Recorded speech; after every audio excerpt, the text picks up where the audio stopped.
unfold.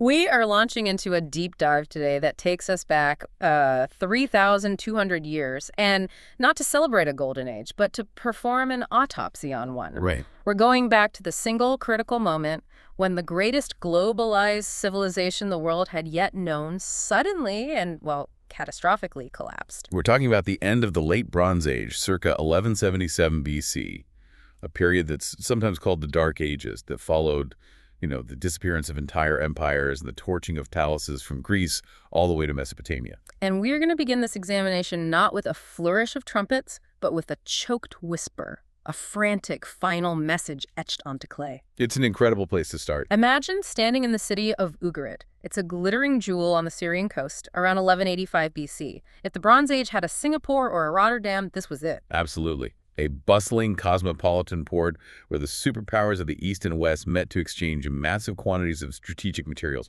copper, tin, cedar, gold, everything. But on this specific day, the air isn't carrying the smell of market spices. It's thick with the acrid, desperate choke of burning buildings. And this was a world functioning on, high-level institutional internationalism. It was bound by complex treaties, royal marriages, mutual dependence, and it was realizing in real time that its very foundation was shattering.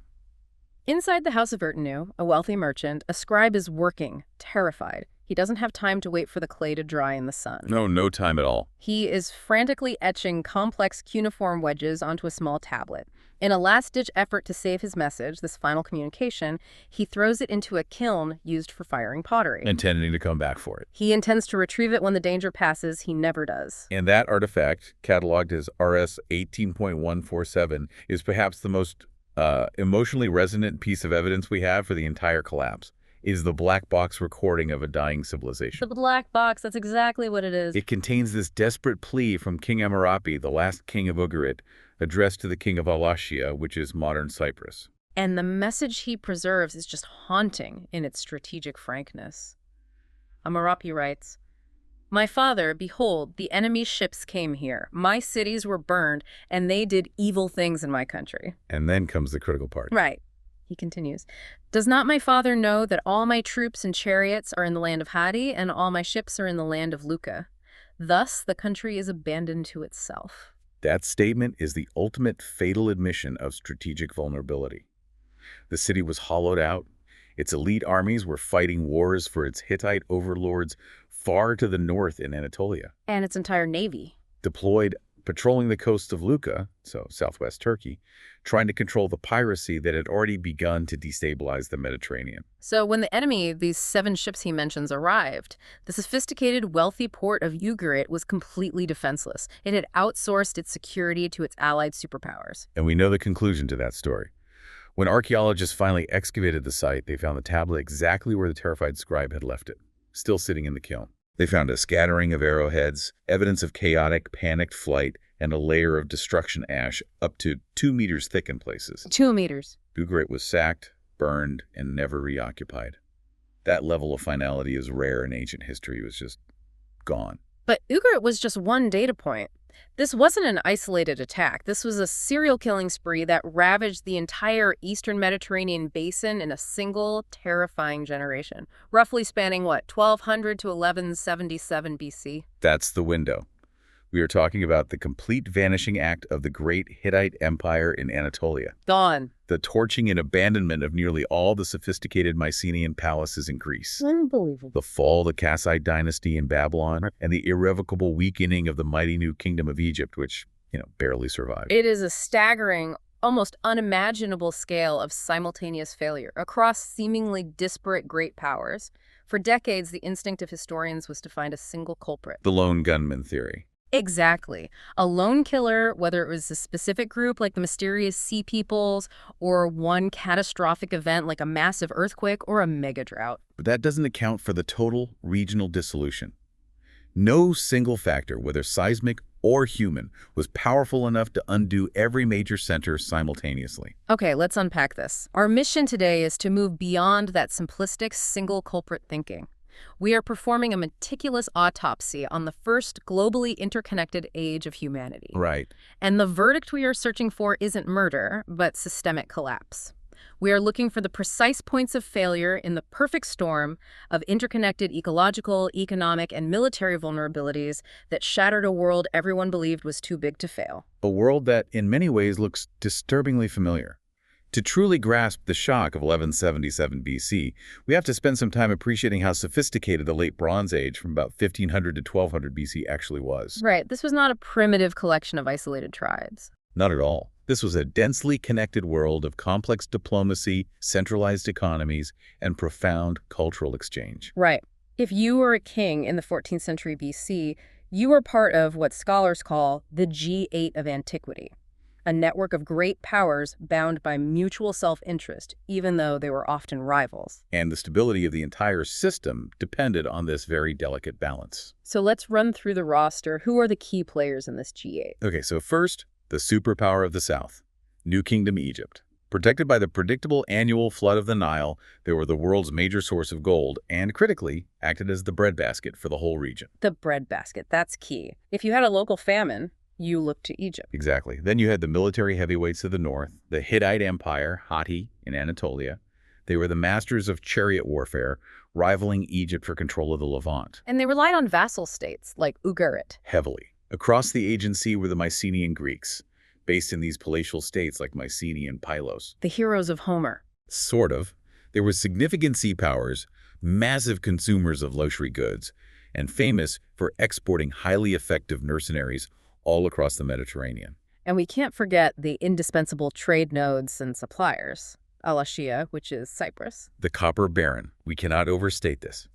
It was the Saudi Arabia of the Bronze Age, just sitting on massive, industrially exploited copper reserves that supplied almost the entire eastern Mediterranean. And then in Mesopotamia, You had the Kassites of Babylonia and the rising Assyrians controlling those vital eastern overland trade routes. what's truly astonishing is the sheer level of institutionalized internationalism connecting them. We know this best through the famous Amarna letters, right? Yes, that cache of diplomatic correspondence from the 14th century BC discovered in Egypt. And these aren't just local scribblings, they're archives detailing, modern statecraft. They called each other brother. They did. Kings addressed each other using fraternity terms like brother, even when they were, exchanging veiled threats or discussing rivalries.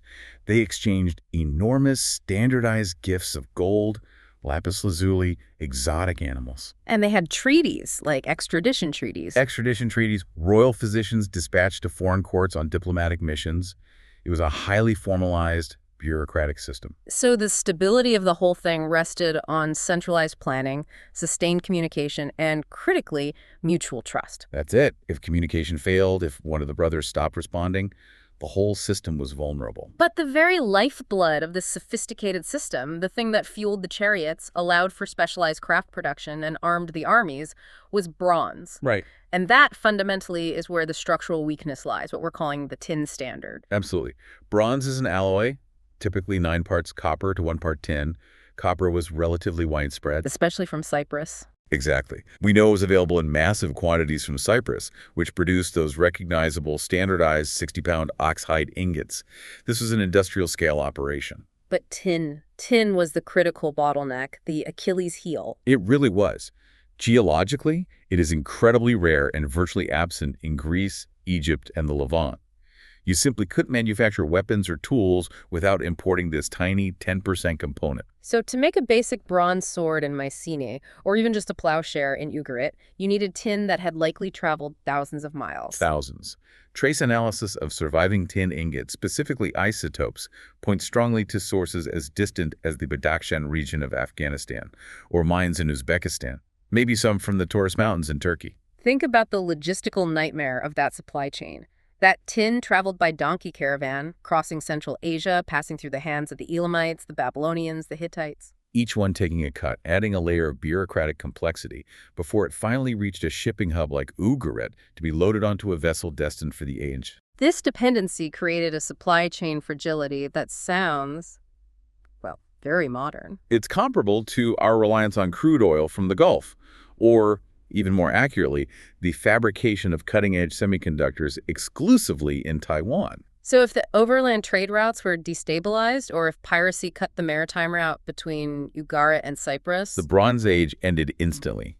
Not because they forgot metallurgy, but because the raw materials became inaccessible. the ultimate dramatic proof of this hyper-globalized yet fatally fragile economy has to be the Uluburun shipwreck. Oh, absolutely. Mm. Discovered off the coast of Turkey, dating to about 1300 BC, this vessel is our physical floating archives of what the Bronze Age system looked like at its absolute peak. And this wasn't some small coastal trader. No, this was a massive, likely state-sponsored operation, the supertanker equivalent, sunk right in the middle of this vast trading network. The quantity and diversity of its cargo are just staggering. Okay, let's run down the manifest. The foundation of the cargo was 10 tons of copper.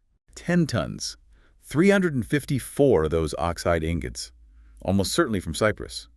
And crucially, sitting right alongside that was a full 1 ton of tin. The perfect recipe. The mathematically perfect 9.1 bronze recipe in bulk. This one ship carried enough raw material to arm several hundred soldiers. But it's the other stuff that shows the global reach. And that's where it gets really amazing. It included 175 ingots of glass, including early cobalt blue glass.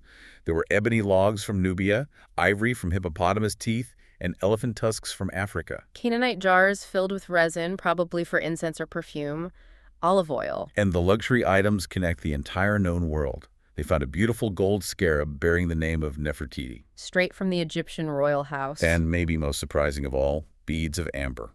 Amber, from where? The Baltic Sea. It could only have originated from the Baltic Sea in northern Europe, traveling down river routes to the Mediterranean. That's just mind-blowing. In total, this single vessel carried goods from at least 7 distinct cultures, spanning trade routes from northern Europe to sub-Saharan Africa and Central Asia.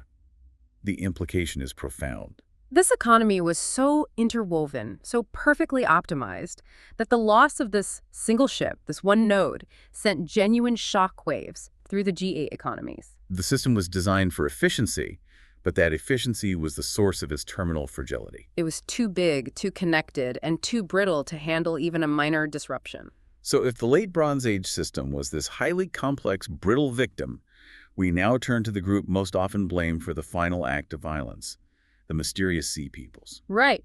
For many years, they were simply the anonymous boogeymen of history, the raiders who materialized from the ocean mist to burn down the established order. And we know them best through the most graphic but also the most biased testimony we possess. The inscriptions carved by Pharaoh Ramesses III at his mortuary temple, Medinet Habu, around 1177 BC. And this isn't a subtle police report, it's propaganda. It's celebrating his victory over them, but in doing so, it serves as an indictment of the destruction they had already caused. Ramesses III details a sweeping campaign of destruction that had decimated the region before they even reached Egypt's doorstep. The inscription states, chillingly, no land could stand before their arms, from Kate the Hittites, Quod, Carchemish, Arzawa, and Alashia on. Being cut off at one time. That's the critical part for the timeline. The great powers had already fallen. Ramesses III then lists their confederation, the Peliset, Chequer, Sheklesh, Denuna, and Washesh. So it's vital to understand, as you said, that sea peoples is a modern catch-all term. Yes, the Egyptians treated them as distinct named groups. But forensic history, combining linguistics, archaeology, and now genetics, allows us to start identifying who these desperate migrants truly were. Let's focus on the Peliset. They're etymologically linked to the biblical Philistines, and their origin was a huge debate for decades. Were they locals who revolted or genuine foreigners? And the scientific breakthrough that cracked this case came in 2019 with a DNA study of the cemetery at Ashkelon, a major Philistine city. What did they find? DNA extracted from infants buried under the earliest Iron Age floors showed a clear and sudden influx of Southern European, specifically Aegean, ancestry. Wow. And that genetic signature was completely absent in the local Canaanite population dating to the preceding Bronze Age. So this changes the narrative completely. They weren't simply neighbors who turned into raiders? No, they were genuine large-scale migrants from the Aegean, most likely Mycenaeans or their neighbors, who were fleeing the catastrophic collapse of their own palace system. They are essentially running from the fire in their own home, only to become the fire that consumed others. That's a perfect way to put it. And this pattern holds for other groups, the Sheridan or Shardana, famous for their distinctive horned helmets. Right. We find archaeological evidence suggesting links to the Western Mediterranean, maybe Sardinia. And interestingly, the Sheridan had fought as loyal mercenaries for Egypt much earlier at the Battle of Kadesh. But by 1177 BC, they had switched sides. They defected or joined the migrating horde, turning against their former employers. Then you have the 𝐏𝐻𝐃𝐂𝐀𝐒𝐓, often linked to the sickles of Sicily, and the Denian and 𝐏𝐻𝐃, who are strongly identified with the Danaan or Achaeans, other names for the Mycenaean Greeks. So the conclusion is undeniable. This was a confederation of displaced populations, largely from the highly destabilized Aegean and central Mediterranean. And they were all driven east toward the last remaining stable grain reserves in the world, Egypt, and the few remaining ports in the Levant. And the crucial detail that supports the idea of migration, not just a raid, is visible in the Medinet Habu reliefs themselves. The ox carts. Exactly. The sea peoples are not just shown as fierce warriors, they are explicitly shown traveling with ox-drawn carts carrying women and children. This detail is so often overlooked, but it's critical. An invading army doesn't burden itself with non-combatants unless they literally have nowhere else in the world to go. They were desperate climate refugees and economic migrants forced to seek new lands. And their desperation, combined with advanced technology, made them exponentially more dangerous. Okay, let's talk about that technological advantage. The asymmetric warfare that allowed a desperate migration force to neutralize the vast chariot armies of the great powers. You're talking about the Naui-Siskin sword. This sword is the physical manifestation of technological disruption in the Bronze Age. The traditional LBA sword, used by Mycenaeans and Canaanites, was beautiful, but it was rapier-like, designed mostly for thrusting. And it had a structural flaw. A huge one. The narrow part that connects the blade to the handle was often thin, made of softer metal, and prone to snapping in the chaos of close-quarters combat. So it was a weapon for duels, not a massive infantry brawl. Precisely. The Naui-Tap II sword, which originated in Central and Northern Europe and spread south with these migrating groups, was the game changer. It was the AK-47 of the Bronze Age. How was it so superior? First, metallurgy. It was a cut-and-thrust weapon, heavy enough to chop and cleave, not just stab. But most importantly, the hilt was often flanged and cast as one solid piece with the blade, making it far more robust. Virtually unbreakable in the heat of a prolonged melee. This stability gave the user immense confidence. And this simple change neutralized the entire military doctrine of the Hittites and Egyptians. Completely. Their strength was in massed, expensive, highly specialized chariot armies. But a chariot is useless if specialized, well-armed mobile infantry, using a nearly unbreakable sword, can swarm the vehicle, kill the horses, and butcher the drivers. So the appearance and rapid adoption of the Naui-Siskin sword around 1200 BC is forensic proof of this shifting tactical landscape. It gave the Sea Peoples a massive military edge against static traditional forces. And we also see evidence of naval superiority. Right, which is essential if you're migrating by sea. The Medinet Habu naval battle relief depicts the Sea People's ships with a crucial innovation, the brailed sail. Explain that. Traditional ships used a rigid, boom-footed square sail, right? Right. Fine for sailing downwind on predictable routes, but they were cumbersome, slow to adjust, and very vulnerable to sudden squalls or shifting winds near the coast. And a brailed sail. Brails are ropes attached to the foot of the sail, allowing the crew to quickly gather the sail upwards, like a modern Venetian blind.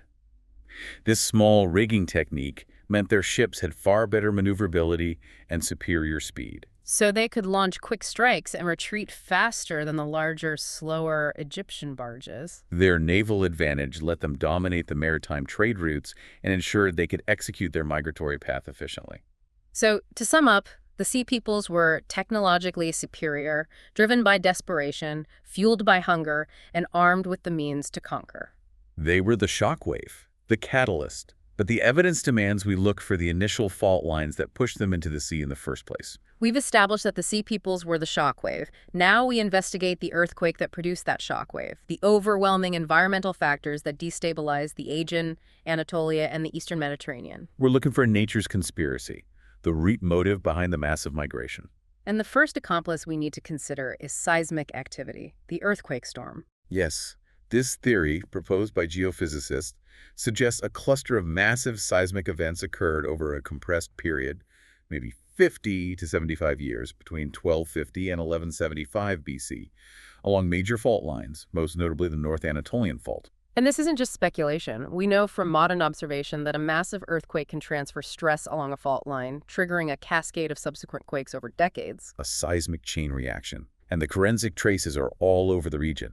Destruction layers at major Mycenaean sites like Mycenae, Tiryns, and Medea, as well as the Hittite capital of Hattusa, show signs of structural failure consistent with major repeated quakes. So you see tilted, warped walls that are cracked but not completely leveled by fire or human force. Exactly. The most direct evidence of the human cost comes from sites like Medea, where the skeleton of a young girl was found crushed when the walls collapsed inward. And you find other unburied skeletons crushed under debris, which suggests that when the quake hit, the survivors either fled immediately or were too few, too injured, or too demoralized to carry out immediate burial and reconstruction. Even Troy VI, the wealthy city we often associate with the Homeric myths, shows massive walls toppled not by battering rams, but by undeniable seismic force around 1300 BC. So these quakes shattered infrastructure dams, fortifications, water systems, making recovery impossibly costly and exposing cities to later attacks. But we have to be careful not to attribute the entire collapse to geology.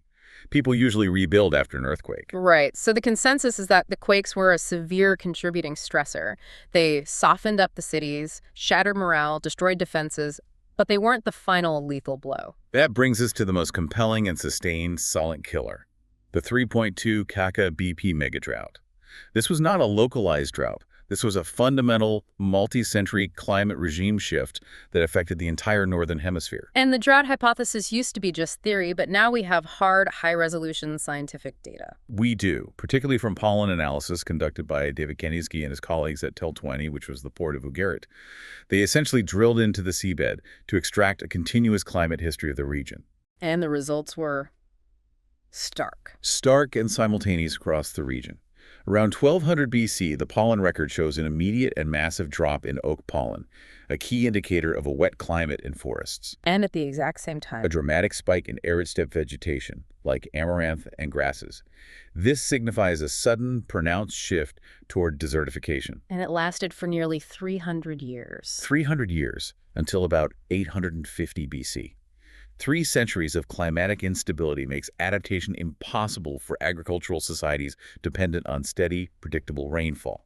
Imagine 3 generations of farmers trying to cope with a system that simply stopped providing enough water. And this data is corroborated everywhere. Everywhere. From Haile Sultan Tekke in Cyprus, where agriculture seemingly collapsed overnight, to deep-sea cores taken near Israel, we show significant water table drops. The cumulative effect was the endemic failure of the breadbaskets in the Aegean, mainland Greece, and critically, the vast marginal lands of the Hittite Empire. And we don't just rely on science. We have the paper trail proving the human reaction. The archives of Ymar and Ugarit are suddenly full of frantic, desperate letters pleading for grain. The text found in the House of Erdnus states with bald clarity, "There is famine in your house. We will all die of hunger." We even have external royal confirmation of the severity of the famine in the Hittite lands. Pharaoh Merneptah in the late 13th century inscribed that he sent shiploads of grain To keep alive that land of Hatti. That's an incredible statement. Even the greatest rival of Egypt had become dependent on Egyptian charity because its own agricultural system had failed. And this provides the perfect, overwhelming motive for the Sea Peoples. It does. If the harvest fails year after year for decades in Greece and Anatolia, populations have no choice but to migrate en masse. The drought created millions of climate refugees. And these refugees, armed with new, superior technology, targeted the few remaining stable food sources, primarily Egypt, protected by the Nile. Nature was undeniably the primary accomplice. It initiated the entire chain reaction. Okay, with the environmental pressures established, the slow rot of the megadrought, and the sudden blows of the earthquake storms, we can now revisit the individual crime scenes. And the pattern of destruction is never uniform, which reveals different final mechanisms of failure across the region. So the question becomes, did they fall from the outside or did they collapse from within? The individual site reports are essential because they show the variety of ways a hyper-complex system can fail. The megadrought and the Sea Peoples created the possibility of collapse, but the centralized nature of each power dictated its specific fate. Let's return to Ugarit, the city of the desperate scribe. We know the immediate tragedy. Highly cosmopolitan, incredibly rich, but completely militarily hollow. And the critical error documented in those tablets was that its elite army and navy were deployed elsewhere, fighting the Hittites' wars, leaving the city fatally exposed when those first 7 ships arrived. But there is an incredibly tantalizing hint that the failure was not just external. Letter RS 20.1 era, sent from Elisha to Ugarit, hints darkly at betrayal. Yes. As for the matter concerning those enemies, it was the people from your country and your own ships who did this. That raises a chilling question.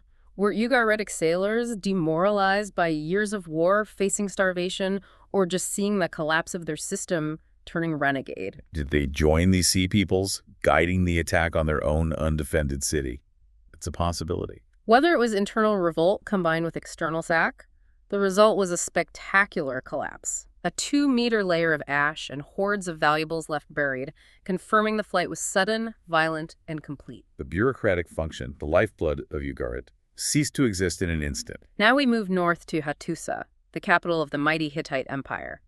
This site offers the most fascinating anomaly of the entire collapse sequence. It's a real puzzle.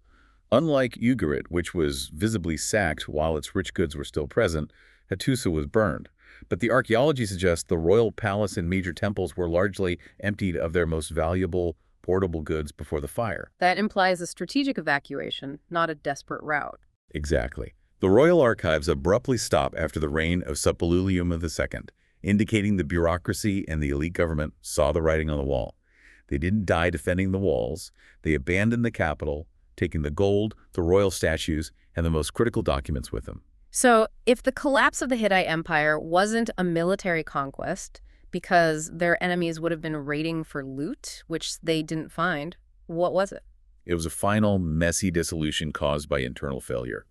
For decades, the drought had starved the empire, making the cost of complexity, maintaining the chariot army and the vast bureaucracy, unsustainable. So once the central authority fled, Opportunistic groups like the Kaskian raiders, who had been pushed to the fringes by the drought, moved in and burned the empty administrative shell.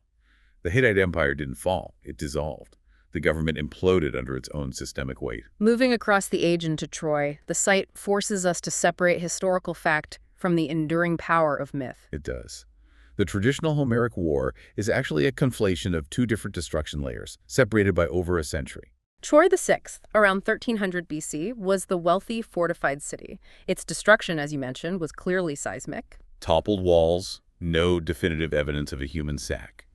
Troy the subsequent city around 1180 BC, tells a different story entirely. Troy Dea was visibly crowded. The smaller buildings suggest a massive influx of people refugees pouring into the fortified city seeking protection. And the destruction layer shows clear evidence of a human sack. Heavy fire, massed arrowheads, and unburied bodies. So the analysis here suggests that Homer's epic may be a cultural memory blending the trauma of the catastrophic earthquake of Troy VI with the final human sack of Troy the Aga. A city, already destabilized and crammed with starving refugees, simply couldn't withstand the human pressure from the outside. Finally, let's look at the heart of the Mycenaean world, Mycenae and Pylos. The linear B tablets, baked hard during the fire, are the last administrative records of the palace state. At Pylos, we see administrative orders listing watchers guarding the coast, confirming the fear of a seaborne attack was immediate and real. Pylos was burned so intensely that the heat preserved the bureaucracy's final death throes. But here's the major archaeological debate. The destruction in the Mycenaean world was hyper-focused on the palatial administrative centers, the palaces themselves, while lower towns and smaller villages often survived the immediate collapse. And this is where the theory of the enemy within gains real traction. You have to ask, why would an external invading force like the Sea Peoples only target the centralized seat of power? It doesn't make sense. Given the endemic famine, the failure of the palatial elite, the centralized ruler, the Wanaks to secure essential resources like tin and food led to a complete breakdown of the social contract. So the peasantry, starving and desperate, may have risen up and burned the very tax-collecting and redistributive centers that had failed them. The ruling class was overthrown, finishing the job started by the environment. And the proof of this internal failure is the ultimate disappearance of their writing. Linear. It was used exclusively for mundane, bureaucratic, stock-taking, tallying sheep, olives, and taxes. When the palatial centers burned, Linear B vanished entirely because the complex, specialized system it served no longer existed. Oh. We've assembled all the evidence. We have the shockwave, the Sea Peoples, we have the accomplices, the megadrought and earthquake storms, and we have the specific structural weaknesses found in the site reports. Military hollowness, internal revolt. Right. But as we established at the start, none of these individual factors explain the total, simultaneous, region-wide collapse. That's because the Bronze Age did not die of a single cause. It died of systemic failure. To understand the verdict, we have to apply complexity theory, specifically the model popularized by Joseph Tainter. Tainter's work on the collapse of complex societies is key here. It posits that societies, in seeking solutions to problems, add layers of complexity, more bureaucracy, more specialization, more centralized control. And these systems become highly efficient, but eventually they reach a point where the cost of maintaining that complexity exceeds the benefits it provides. And the late Bronze Age was an incredibly complex adaptive system. Think about the costs. Maintaining a massive chariot army was astronomically expensive. Financing the diplomatic exchange of gifts, maintaining the enormous bureaucracy required to track the flow of copper, tin, and grain. It was a high-maintenance engine. So when environmental shocks like the mega drought hit, the input, the food and resources required to fuel that engine suddenly dropped, while the cost of maintaining the system only increased. The system could no longer afford itself. And this reliance on bureaucracy and interconnectedness led directly to the fragility of hypercoherence. The system was optimized for maximum efficiency, which paradoxically minimized its resilience. Take the first point, centralization. Palace economies were fatally top-heavy. The elite controlled everything, production, trade, distribution. When the capital, the palace, fell, the entire redistributive economy evaporated. There were no local markets, no decentralized structures for peasants to fall back on. The whole house was built on one support beam. Exactly. Secondly, specialization maximized wealth, but minimized resilience. Cyprus specialized in copper, Egypt in grain, the Aegean in finished goods. This system was brilliant during periods of stability. But when external shocks like piracy or drought cut the maritime routes, the flow of strategic materials, the tin was instantly severed. And we have to reiterate that the collapse of the late Bronze Age was fundamentally a resource crisis. When the trade routes failed, the flow of tin, that essential 10% component, stopped. The military-industrial complex of the entire Bronze Age ground to a halt. Without tin, they could no longer forge bronze weapons or high-quality tools. The reliance on that one 3,000-mile trade route was fatal. So what does this all mean for the collapse? It was a domino theory of failure where the stressors amplified each other in a predictable sequence. We can trace a clear 5-step progression based on the source evidence. Step 1. Climate shock. The multi-century megadrought hits the marginal lands in the Aegean and Anatolia first, causing widespread crop failure and endemic famine. This breaks the social contract between the ruler and the ruled. Step 2. Migration and conflict. Starving populations, the sea peoples, flee their homelands. They are driven by survival and armed with new, devastating military technology like the Noah II's sword and brailed sails. They target the few remaining resource centers. Step 3. Network disruption. The attacks on key trade hubs like Ugarit and the systematic disruption of shipping lanes severed the flow of strategic materials, the tin.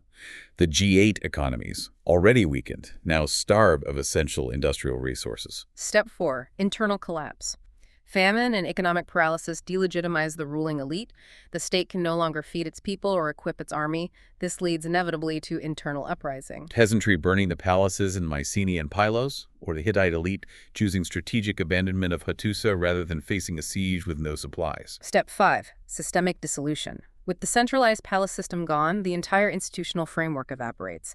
High-maintenance, bureaucracy-dependent systems like the sophisticated linear B writing in Greece disappear entirely. The world enters a long dark age, characterized by smaller, simpler, decentralized communities that were resilient precisely because they were less complex. Now, we mentioned Egypt survived, albeit severely weakened. This is the exception that proves the rule, isn't it?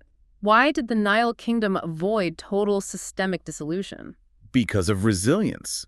While Mycenae and Hattusa were dependent on localized rainfall that failed catastrophically, Egypt was protected by the Nile's predictable annual flood cycle. So the input of food, the resource needed to maintain complexity, remained relatively stable? Exactly.